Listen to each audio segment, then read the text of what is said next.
Tá aí mais um trabalho em execução, né?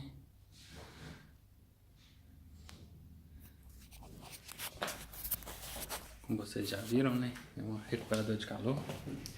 Foi totalmente demolida. Está sendo reconstruída, né? Já foi. Tá, tem pladão. E feito todo um isolamento interno, né? Já existia um.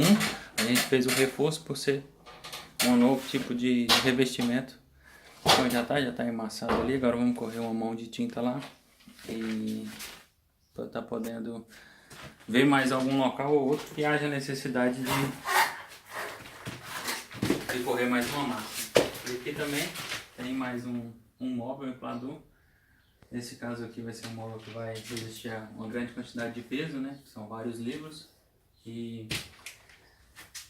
quando você faz um móvel para algo leve, para foto ou decorativo, você utiliza um tipo de estrutura, de reforço, né? Algo mais simples, mais básico e mais rápido também.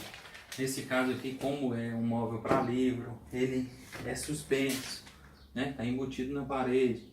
Então você tem que ter todo um trabalho diferente, né? É o que a gente sempre tenta explicar aos clientes, porque você não pode simplesmente chegar com 100 kg e fazer assim, né? Então é algo feito realmente para durar. E já vamos começar o emplacamento aí.